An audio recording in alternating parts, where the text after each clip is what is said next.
திருவாதிரை நட்சத்திரம் அப்படின்றது வந்து சிவனுடைய பிறந்த நட்சத்திரம் அப்படின்னு சொல்கிறாங்க. திருவோண நட்சத்திரம் வந்து பெருமாள் பிறந்த நட்சத்திரம் சொல்கிறாங்க. இந்த 2 நட்சத்திரத்தில் பிறந்தவங்க எல்லாருமே வந்து கொடி கட்டி பறப்பாங்க அப்படின்ற மாதிரியான ஒரு கருத்து வந்து நமக்கு எல்லாருக்கிட்டையுமே உண்டு. உண்மையிலே வந்து இந்த 2 நட்சத்திரத்தில் பிறக்கக்கூடியவங்களுடைய வாழ்க்கை அப்படின்றது ரொம்ப ஸ்மூத்தாகவும் ரொம்ப சுபிக்ஷமாகவும் இருக்குமா, இல்லை ஸ்ட்ரகிள் நிறைஞ்சதாக இருக்குமா? எப்படி கடவுளுடைய பெயரை ஒரு தனி மனிதனுக்கு வச்சா சரி வராதோ இருக்காது, கண்டிப்பாக இருக்காது. அதே மாதிரி கடவுளுடைய நட்சத்திரத்தில் மனுஷன் பிறந்தாலும் சரியாக வராது. பெருமாள் ஒருத்தருக்கு பேர் இருக்கலாமா? கடவுள் பேர் பெருமாள். முருகன் அப்படின்னு பேர் இருக்குது, கடவுள் பேர் முருகன். புனை பெயர் வைக்கலாம், அது ஒன்று கணக்காகுது. இப்போ சிவனுக்கு பார்த்தீங்கன்னாக்கா 10 லட்சம் பேர் இருப்பாங்க, எல்லாமே சிவன் பேர் தான், எல்லாமே பெருமாள் பேர் தான், எல்லாமே முருகன் பேர் தான். ஆனால் கோயில் அது மாதிரி இருக்கா? இப்போ குமரன் ஒருத்தருக்கு அது முருகர் பேர் தான், வைக்கலாமா? வைக்கலாம். முருகன் வச்சா சரியாக வராது.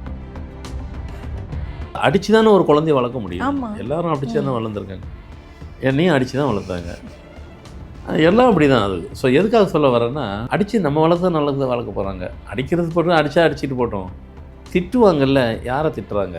கடவுள் பேரை வச்சுட்டீங்க, அந்த பேரை சொல்லி தான் திட்ட போகிறீங்க. அப்போ நீங்கள் யாரை திட்டுறீங்க? இறைவனை திட்டுற மாதிரி தானே சார். அதுக்கு தான் வைக்கக்கூடாதுன்னு சொன்னேன்.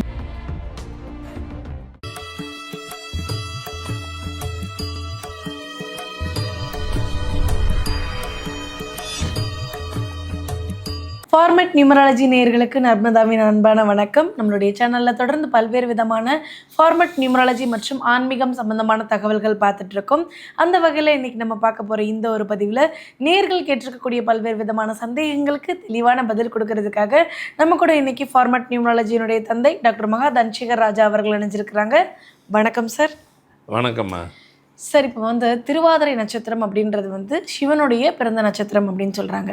திருவோண நட்சத்திரம் வந்து பெருமாள் பிறந்த நட்சத்திரம் சொல்கிறாங்க. இந்த 2 நட்சத்திரத்தில் பிறந்தவங்க எல்லாருமே வந்து கொடி கட்டி பறப்பாங்க அப்படின்ற மாதிரியான ஒரு கருத்து வந்து நமக்கு எல்லாருக்கிட்டையுமே உண்டு சார்.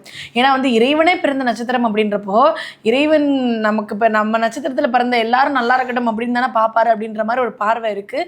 உண்மையிலே வந்து இந்த 2 நட்சத்திரத்தில் பிறக்கக்கூடியவங்களுடைய வாழ்க்கை அப்படின்றது ரொம்ப ஸ்மூத்தாகவும் ரொம்ப சுபிக்ஷமாகவும் இருக்குமா, இல்லை ஸ்ட்ரகிள் நிறைஞ்சதாக இருக்கும்? நீங்கள் நினைக்கிற மாதிரி கேட்குற மாதிரி அப்படி இருக்கவே இருக்காது.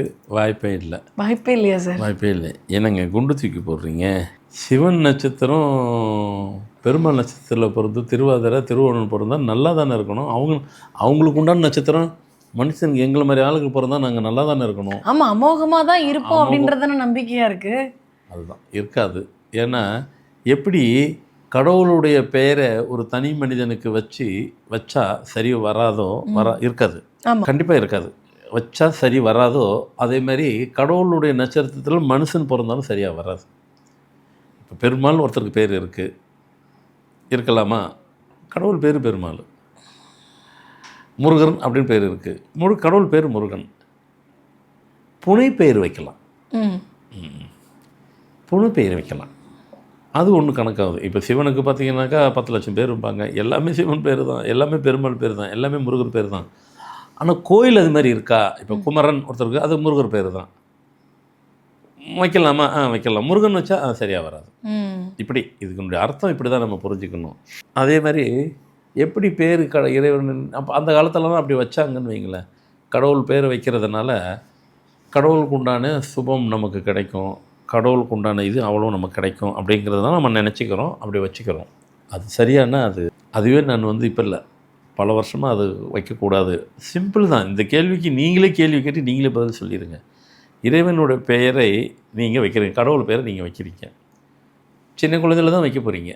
சின்ன குழந்தையில எல்லாருமே சேட்டை தான் பண்ணுவாங்க, அடிக்க தான் செய்வோம். வளர்த்து அடித்து தானே ஒரு குழந்தைய வளர்க்க முடியும். எல்லோரும் அடித்து தானே வளர்ந்துருக்காங்க, என்னையும் அடித்து தான் வளர்த்தாங்க, எல்லாம் அப்படி தான். அது ஸோ எதுக்காக சொல்ல வரேன்னா, அடித்து நம்ம வளர்த்தா நல்லது வளர்க்க போகிறாங்க. அடிக்கிறது போட்டு அடிச்சுட்டு போட்டோம். திட்டுவாங்கல்ல, யாரை திட்டுறாங்க? கடவுள் பேரை வச்சுட்டீங்க, அந்த பேரை சொல்லி தான் திட்ட போகிறீங்க. அப்போ நீங்கள் யாரை திட்டுறீங்க? இறைவனை திட்டுற மாதிரி தானே சார். அதுக்கு தான் வைக்கக்கூடாதுன்னு சொன்னேன். அப்போ அப்படி அதை மீறி வச்சிங்கனாக்கா சுகம் இருக்காது, சுபமாக இருக்காது, சரியாக வராது. நட்சத்திரமும் அதுவே தான். மிதுன ராசி திருவாதிரை நட்சத்திரம் சிவனுக்கு உண்டானது. ஒரே ஒரு ஆளை காட்டுங்க. நான் மிதுன ராசி திருவாதிரை நட்சத்திரங்க, சிவனுக்கு உண்டான நட்சத்திரம். நான் நினச்சே பார்க்கல அப்படி லைஃப் இருக்குது. ஒருத்தரை சொல்லுங்கள். நான் மகர ராசிங்க, திருவோண நட்சத்திரங்க சூப்பராக இருக்கணும். ஒரு ஆளை சொல்லுங்கள். வாய்ப்பில்லை. கடவுள் நட்சத்திரம் நாம் பிறக்கக்கூடாது. நான் சொல்ல வந்தது கடவுள் வேறு மனிதன் வேறு. ஏங்க அந்த நட்சத்திரத்தில் இப்போ நாங்களாங்க கேட்குறோம். நாங்கள் பிறந்துட்டோம், அந்த டயத்துக்கு அந்த நட்சத்திரம் வருது, நாங்கள் என்ன பண்ணுறது? அது கரெக்டு தான், உங்களை ஒன்றும் சொல்லலை. அதில் பிறந்துட்டீங்க, ஆனால் அவரோட கனெக்ட் ஆகுறீங்க, ஆனால் அது வராது, அது அவர் ஒத்துக்க மாட்டார். நான் என்ன கேட்குறேன், ஒரு அரசன் ஒரு நாடு இருக்குது, இப்போ இல்லை மன்னரில் அரசன் இருக்கிறாரு. ஒரு அரசன் தான் இருக்க முடியும். பார்க்குறலாம் அந்த இடத்துல அரசனாக இருந்தால் அவர் ஒத்துப்பாடுறா? ஒத்துக்க மாட்டார்ல. அது சாத்தியமா? எங்கள் அரசனே ஒத்துக்க மாட்டாருன்னு நீங்களே சொல்கிறீங்க. அப்போ கடவுள் மட்டும் அந்த நட்சத்திரத்தில் அவர் பிறந்துட்டாருனாக்கா அந்த நட்சத்திரத்தில் யார் யாரெல்லாம் பிறந்தா அப்போ கடவுள்னு சொல்லிக்கிறதா? முடியாதுல்ல சார். வராது. அப்போ பிறக்கக்கூடாது, இருக்கக்கூடாது. பிறந்துட்டோமே சார். அதுதான் பிறந்துட்டுமே இருந்துட்டுமே என்ன பண்ண சொல்கிறீங்களா? ஏங்க பிறந்தவொன்னு போய் பிறக்கக்கூடாதுன்னு சொல்கிறீங்களே அப்படின்னு கேட்பீங்க அந்த நட்சத்திரம் உண்டவங்க. அது சுகம் பெறாது.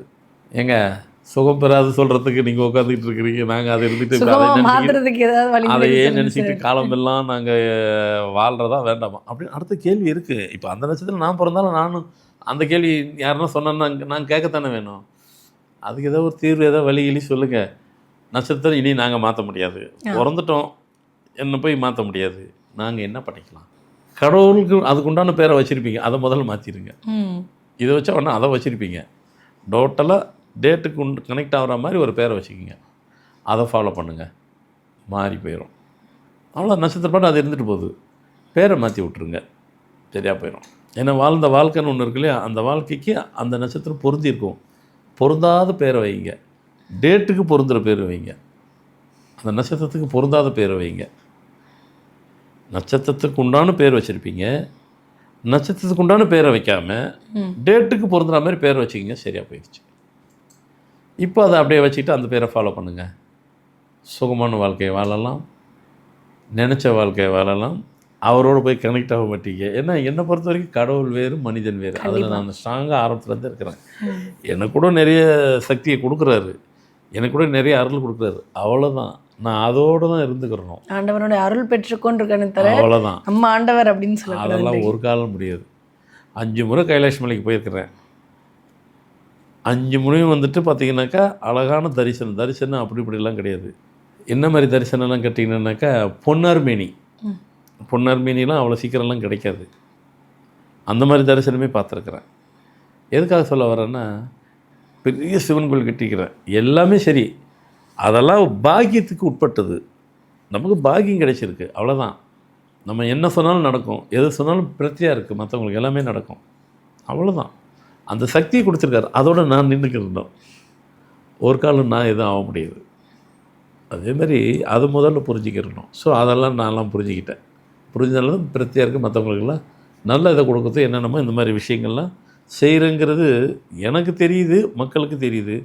நம்மளோட அவருக்கு ரொம்ப நல்லா தெரியும். அதனால் கரெக்டாக இவன் ரூட்டுக்கு இவன் கரெக்டாக போகிறான் என்ன நினச்சிக்கிறார், நான் கரெக்டாக போயிட்டுருக்கிறேன், ரூட்டை எங்கேயும் மாற்றாமல் கரெக்ட் வேலை போயிட்டுருக்கிறேன், அதுவும் தெரியும். அதனால தான் ஸோ நிறைய விஷயங்களை கொடுத்துக்கிட்டே இருக்கிறாரு, நான் எடுத்துக்கிட்டே இருக்கிறேன், திருப்பி உங்களுக்கே தான் கொடுத்துட்ருக்குறேன். எல்லாம் சுபிட்சமாக இருக்கிறதுக்கு. உலக அளவில் இன்றைக்கி எல்லோரும் உங்கள் ப்ரோக்ராம் கேட்டே நாங்கள் இம்ப்ளிமெண்ட் பண்ணி ஃபஸ்ட் கிளாஸாக இருக்கிறோம் அப்படின்னு தான் சொல்லி கேள்விப்பட்டிருக்கிறேன். அதில் முதல் சந்தோஷம் நான் படுறேன். ஏன்னா சொல்கிறதே அதுக்கு தான். இதை கேட்டு நீங்கள் ஃபாலோ பண்ணாலே எல்லாம் ஃபஸ்ட் கிளாஸாக இருப்பீங்க. இருக்கணுன்றது தான். இருங்க, கேளுங்க, நடந்துக்குங்க, ஃபஸ்ட் கிளாஸாக இருக்கும். அதே மாதிரி இதுவும் உங்களுக்கு எதுக்குன்னு சொல்லிட்டேன், என்ன பண்ணணுன்றதும் அதையும் சொல்லிட்டேன். ஃபாலோ பண்ணுங்கள், சூப்பராக இருக்கும். கண்டிப்பாக சார். இறைவனோட நட்சத்திரத்தில் பிறந்தோம் அப்படின்னா இறைவனுக்கு கொஞ்சம் அப்படி டிஸ்டர்பன்ஸாக இருக்கும்ப்பா, இப்படி மாற்றிக்கோங்க, இந்த மாதிரியான மாறுதல்கள் கொண்டு வந்தோம் அப்படின்னா வாழ்க்கை ரொம்ப நல்லா இருக்குன்னு சொல்லியிருக்கீங்க. கண்டிப்பாக பார்த்துட்டு இருக்கக்கூடிய நேயர்களுக்கு ரொம்ப பயனுள்ளதாக இருக்கும் நம்புகிறோம். ரொம்ப நன்றி சார். வணக்கம்மா.